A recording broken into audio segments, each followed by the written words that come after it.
Day 1 of the Yoruba Nation fasting and prayer as instructed by the leader, Professor Adebanji Akintoye. As we embark on this first day of the week, and likewise the second of the month of June, we have 30 minutes to pray and worship so that we can plead with all the gods of Yoruba land as we prepare our exit from what was not created on our behalf. So I welcome you into the broadcast, as it's going to be just 30 minutes to appreciate the creator of who we are. Mo kí gbogbo ọmọ Yorùbá nílé lóko pé a ní 30 minutes. Èní ní ọjọ́ kìíní nínú ọjọ́ tó ní ká fi gbàwẹ̀, ká fi bí Ọlọ́run fún ilẹ̀ Yorùbá. Èyí náà ni a fi bẹ̀ lórí ìkànnì wa fún wákàtí tí kò ní pẹ́. Mo fẹ́ kí gbogbo ẹ̀yin tẹ́ ń darapọ̀ mọ́ wa, kẹ́yin náà máa bá wa fi ẹ̀mí bá lọ, nítorí pé gbogbo wa náà ni a ní iṣẹ́ láti ṣe láti fi dúpẹ́ fọ́lọ́run tí ó fún wa ní ẹ̀mí gúngùn, tí a dẹ̀ dúpẹ́ pé ohun tá ń béèrè fún ó ti ṣeé ṣe. A máa wọnú àdúrà náà fún 30 minutes. Tó bá máa fi di aago 7 àárọ̀ lè a máa dẹ́ndúró, torí pé kí a tún lè láǹfààní láti jọ pàdé nígbà tí a bá tún mú ètò míì wá. Bọ̀ ilé tá a mú fún yín láàárọ̀ yìí, òun náà ni lára tí bàbá wa Professor Adebanji Akintoye tó ní kí gbogbo wa kí a fi ọkàn bá lọ, látara pé àdúrà ló ń gbà, agbára kì í gbà.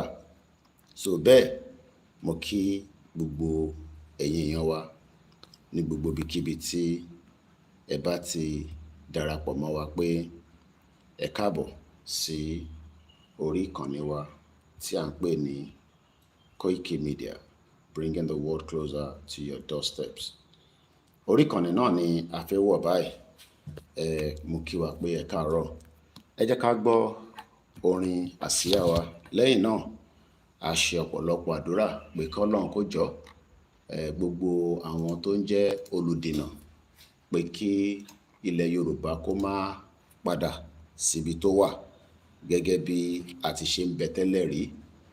Fún gbogbo àwọn tó jẹ́ olùdènà tó jọmọ Yorùbá, àbí tó ń ṣe Yorùbá, àbí tó jẹ́ àwọn ẹ̀yà kejì, àbí tó jẹ́ àwọn Fúlàní tí wọ́n ní àwọn fẹ́ gbalẹ̀ mọ́ wa lọ́wọ́ ní tipátipá. Ilẹ̀ tí Ọlọ́run fún wa, tó jogún fún wa, tó wá di pé orí ilẹ̀ náà kò fẹ́ ṣe àǹfààní fún wa. Ìyẹn náà ni wọ́n ṣe ní ká tún fi ọjọ́ mẹ́ta ká fi ṣe ọ̀pọ̀lọpọ̀ àdúrà, nítorí pé àdúrà ló ń gbà, agbára kì í gbà, bí gbogbo wa ṣe mọ̀. Èní lẹ́ẹ̀kan ni 2nd of June 2025. Nígbà tá a bá ti ṣe orin àsíá wa tán, àáká verse tí ó bá lè wà lọ́kàn mi ní ti Bible, ní ti Quran. A dẹ̀ lọ sí ìṣẹ̀ṣe náà, àṣewọ̀n bàtà bá mọ̀ kí Ọlọ́run kó gbà. Kẹ́yìn náà kẹ́ máa fi ẹ̀mí bá lọ, bí gbogbo wa ṣe mọ̀ pé agbára nígbà, àdúrà nígbà kò ń ṣagbára. Orúkọ mi ni Ọláyọmí Kóìkì, tí gbogbo wa mọ̀ sí Koikimedia.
Mo kí gbogbo wa lẹ́ẹ̀kan sí pé ẹ káàbọ̀ tí ẹ bá tí mọ̀ tẹ́lẹ̀. Èní ni ọjọ́ tí wọ́n ní kí ká wà nínú àdúrà fún ilẹ̀ Yorùbá. Ká máa fi ẹ̀mí bá lọ pé iṣẹ́ tí bàbá wa gbé dání kí a rí àṣeyọrí lórí ẹ̀ láìpẹ́ láì jìnnà, kí àwọn ogun ọ̀run kó tì wá lẹ́yìn, kó dúró tì wá, kó wà pẹ̀lú wa.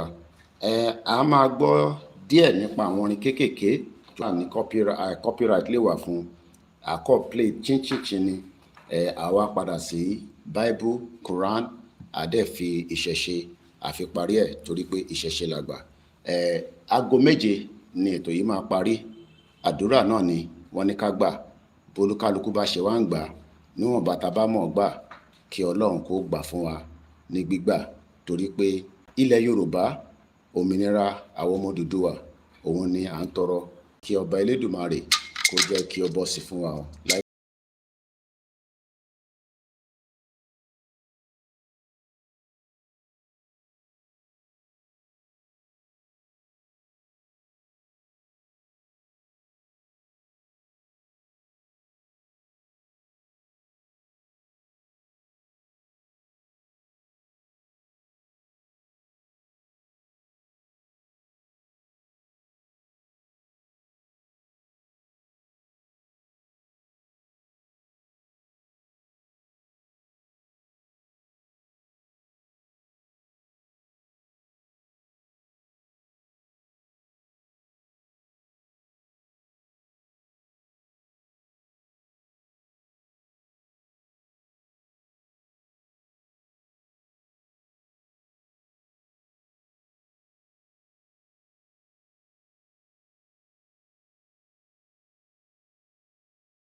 Fún gbogbo iṣẹ́ tí olúkálukú ti ṣe bọ̀ pẹ́sẹ́, ìjọ́ mẹ́ta tí a tún fẹ́ wọnú ẹ̀mí pé a fẹ́ pe gbogbo tó ń pè tí olúkálukú mọ̀ láti pè ní pé ilẹ̀ Yorùbá ó gbọ́dọ̀ di ohun tí ó máa wá sí ìmúṣẹ ní kíákíá tí kò gbọ́dọ̀ pẹ́.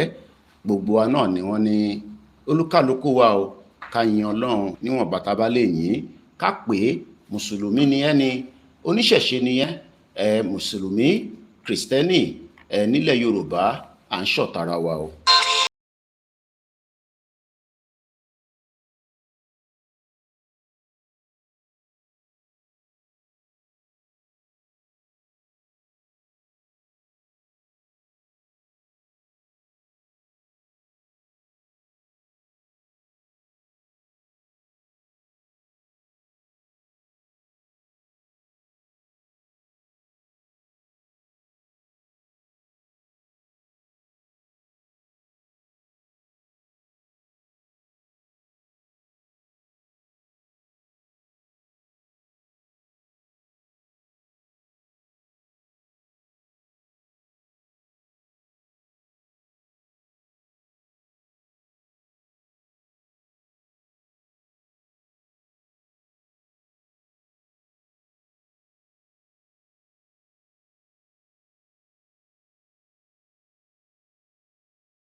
tí ẹ jẹ́ ká wọnú ti mùsùlùmí torí àlásìkò tó pọ̀ a kò fi ṣe ní kíákíá torí pé iṣẹ́ ń bọ̀ lọ́nà fún gbogbo wa tí a gbọ́dọ̀ lọ ṣe láàárọ̀ yìí kọ́lọ̀ ń jẹ́ kí a rí tajé ṣe. Ilẹ̀ Yorùbá òmìnira Odùduwà ó gbọ́dọ̀ padà ní kíákíá torí pé bí mo ṣe sọ tẹ́lẹ̀ àwọn orin yẹn náà gbogbo wọn náà ló ní copyright díẹ̀díẹ̀ torí à nílé ìlò púpọ̀ àmọ́ ẹ jẹ́ ká tẹ̀síwájú díẹ̀ sí i. Mo kí gbogbo wa lẹ́ẹ̀kan sí o.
lẹ́ẹ̀kan sí a kí gbogbo àwọn èèyàn wa gbogbo àwọn olólùfẹ́ wa ní gbogbo ibikíbi tí ẹ bá ti ń gbọ́ ohùn wa tí ẹ dẹ̀ ń bá wa bá ètò náà ká lọ bí a ti ṣe mọ̀ pé èní náà ó jẹ́ ìkan náà àwọn ọjọ́ tí bàbá wa tí wọ́n ní gbogbo ọmọ Yorùbá o ẹ jẹ́ ká fi ẹ̀mí bá lọ ká tọrọ fún Ọlọ́run pé kó jọ̀ọ́ nínú ọlẹ́ kí ilẹ̀ Yorùbá ní àìpẹ́ láì jìnnà kó ní òmìnira tiẹ̀ náà torí pé èyí tó ń pè ní freedom gbogbo nǹkan náà ni a máa lò bá ṣe ń lo àdúrà náà la máa lo gbogbo ibi tó kù sí ní diplomacy àmọ́ ọjọ́ mẹ́ta èní ọ̀la àtọ̀túnla òun náà ni bàbá wa fi ní ká bẹ Ọlọ́run kí gbogbo ẹ̀ kó nírọ̀rùn kó dé ní kíákíá láìpẹ́ láì jìnnà ẹ jẹ́ agbóhùn àwọn tí bàbá ńlá wa náà ká tó tẹ̀síwájú. ẹ lárọ̀ wá ẹ lárọ̀ wá ẹ lárọ̀ wá ọ̀run lárọ̀ wá ọ̀run lárọ̀ wá ọ̀run lárọ̀ wá ajagunmalè ló wọ́n lọ́rùn rọ̀ wá ajagunmalè ló wọ́n lọ́rùn rọ̀ wá ajagunmalè ló wọ́n lọ́rùn. Kenny ló ṣe bí. àbọ̀dú àbọ̀yé èmi làbọ̀ ló èmi làbọ̀ ló àbọ̀ ṣiṣẹ́.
mo ní lẹ́ẹ̀kan sí èní ní ọjọ́ kejì nínú oṣù kẹfà ọdún 2025 nígbà tí à ń wọnú àdúrà tí bàbá wa ní ká ṣe lọ tó bá dago méje a ní ìṣẹ́jú mẹ́wàá tí ètò yìí tá máa fi wá sílẹ̀ at exactly 7 o'clock from our studio here in Africa. We will be winding it down as we now move to a couple of verses as we prepare to plead with the gods of Yoruba land, whether you are a traditionalist, whether you are Muslims, whether you are Christian. The most important thing is the Yorubas would have no other choice than to now pray so that our gods would allow our free exit, passage out of the contraction and out of the pain that has been created in the last 110 years. gbogbo nǹkan pè ní amalgamation would have to dissolve away from Yoruba land so that we can have peace and harmony, so that we can forge ahead, as we know, under the leadership of Professor S. Adebanji Akintoye, the Yoruba Self-Determination Movement national leader, and all those that will be doing more. At exactly 7 p.m. local time again tonight, you can join the special prayer from the Yoruba Sovereign Nation under Yonkan, that you can also participate. All the links are already out, but let us be very careful. Emagba call or anybody. Tomani office send the Zoom links in. All those are scammers, so let us be very conscious of such as well.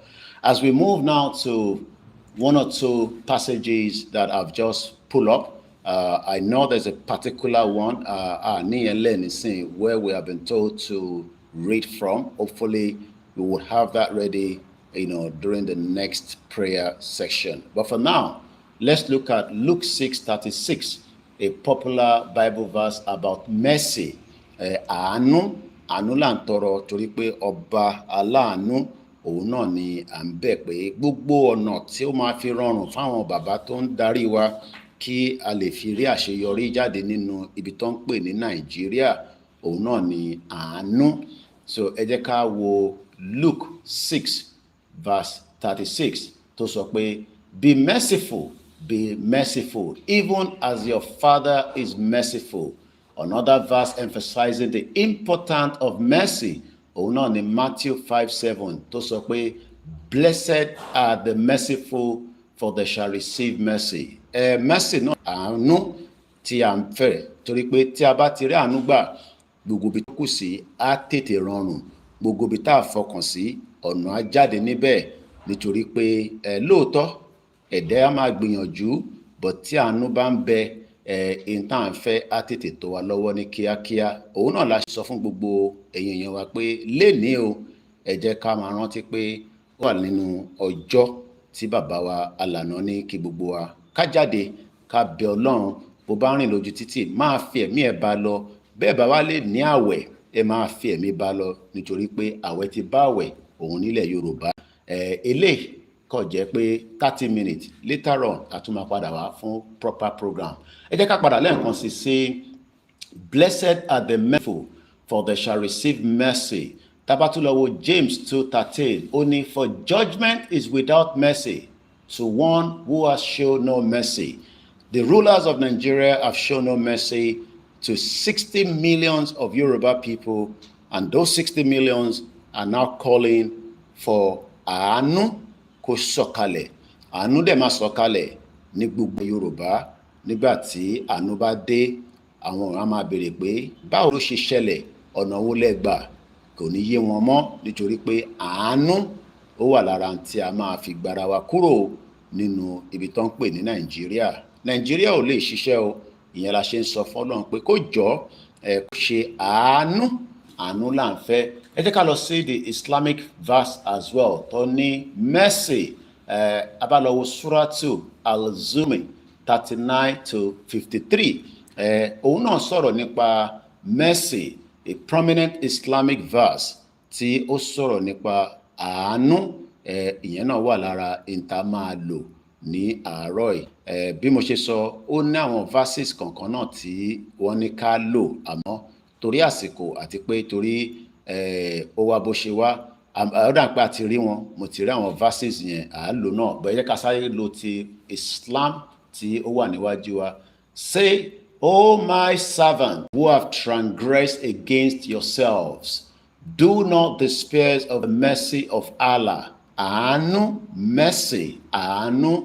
Allah forgive all sins. Indeed, He is forgiving the merciful. These verses encourage believers to never give up hope in Allah's forgiveness. Nítorí pé Mùsùlùmí tó ń ṣe Islam nílẹ̀ Yorùbá ó yàtọ̀ sáwọn ti Islam ti North tí wọ́n ní àánú afún wọn láyè, àmọ́ wọ́n lo àyè yẹn wọ́n fi ń ṣe jàǹbá lórílẹ̀-èdè wa. Ìdí tá a ṣe ń sọ pé ó tó gẹ́ o, àsìkò tó gẹ́ kí Ọlọ́run kó wọlá gbogbo Mùsùlùmí tó ń bẹ nílẹ̀ Yorùbá àti Mùsùlùmí tó ń bẹ lẹ́yìn òde tó jọmọ Yorùbá, pé kó wo gbogbo wákàtí márùn-ún wọn wo gbogbo ládàá wọn, kó wo gbogbo tó ń pè ní mercy, ó wo that kó fi ṣe àánú fún wa kí èrè ọ̀nà àbáyọ ní kíákíá láìpẹ́ láì jìnnà. Ìyẹn ló ṣe ní these verses encourage believers to never give up. Ìwọ tí o ti ń give up pé bí ìrìn àjò yìí ṣe ń lọ ó dàbí pé kò sí ọ̀nà náà níbẹ̀, Ọlọ́run ní kí n sọ fún ẹ láàárọ̀ yìí pé ọ̀nà ṣì ń bẹ o. Tí a bá tún wá lọ wo Suratu Al-Baqarah 2:143, and it goes like this: and thus have we made you a nation of balance, that you may be witness to the people, and all the messenger a witness over you. And we have not appointed the Qibla, the direction of the prayer that you are upon it, except that we may know who follows the message and who turns away on his heels. Gbogbo àwọn tó jẹ́ olóṣèlú wọ́n follow àánú kankan, wọ́n follow in tí Ọlọ́run Mùsùlùmí sọ. Gbogbo náà ni wá lọ Mẹ́kà tí wá yan yín góòlù tí wá náwọn náà yan sàká. Irọ́ ló wà níbẹ̀ o, bọ́bá délé mùjẹ̀mùjẹ̀ ni wọ́n. Èyí la ṣe ń sọ fọ́lọ́run pé gbogbo àdúrà tí wọn ò ní gbà o, àdúrà tiwa ló gbọ́dọ̀ gbà lé wọn lórí torí pé wọ́n láàánú. While similarly about the direction of prayer also speaks to the concept of balance. Torí àsìkò wọ́ ọ̀pọ̀, ẹ jẹ́ ká lọ wo ti ibi tí a fi ń wo tàwọn baba ńlá wa náà. Àdúrà oríṣiríṣi ló ń bẹ nígbà tí èèyàn bá ń wo ibi tí àwọn baba ńlá wa náà tí wọ́n fi ń ṣe àdúrà lóríṣiríṣi. Àdúrà ó pọ̀ lọ́tún lósì. Bá lọ wo àwọn àdúrà ọ̀hún, a rí pé àwọn àdúrà yẹn ó ní ipa tó ń ṣe fún wa náà. Ìyẹn la ṣe ń sọ pé kólúkálukú wa kí a lo ohun tá a bá lè lò ká ti fi dúpẹ́ fún Ọlọ́run. Ẹ jẹ́ ká wo àdúrà tó ń bọ̀ yìí.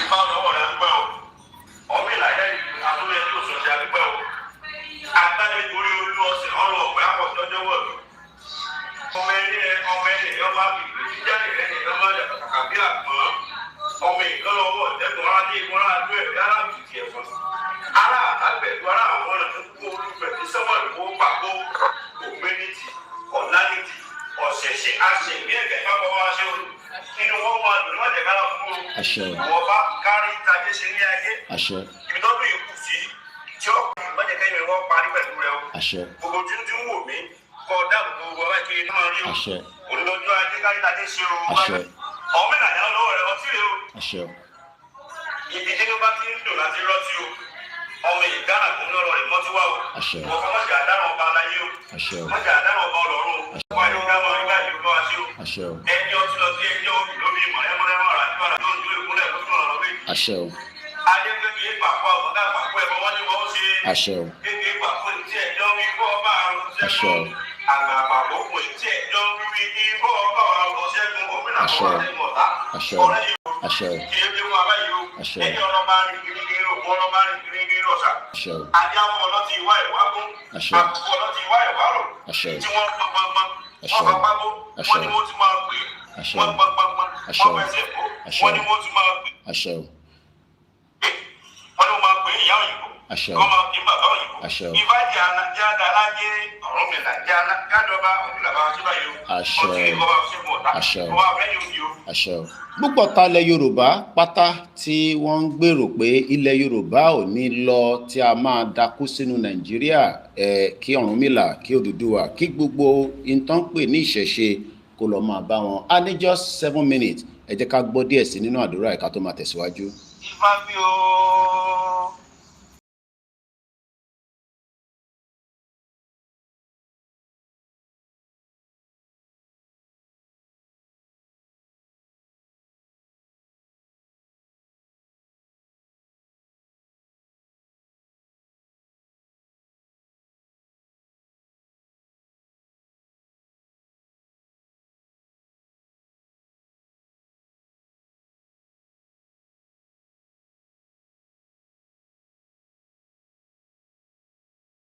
Ìbànújẹ́ máa bá gbogbo àwọn ọ̀tá ilẹ̀ Yorùbá.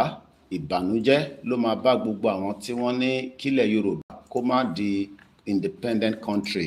Torí àsìkò wa, fáǹfààní ẹ̀yin tí ẹ bá wá fẹ́ tẹ̀síwájú, wọ́n ní while fasting, wọ́n ní no pepper, má jata, no salt and no oil in your food. Má jẹ iyọ̀, má jata, má jẹ iyọ̀, má jata, má fi iyọ̀ àti ata àti oil ní ọjọ́ mẹ́ta yẹn, ká avoid it as much as we can. Ẹni tó bá wá lè avoid it kò sí ní ta lè ṣe sí, but tí wọ́n sọ nìyẹn.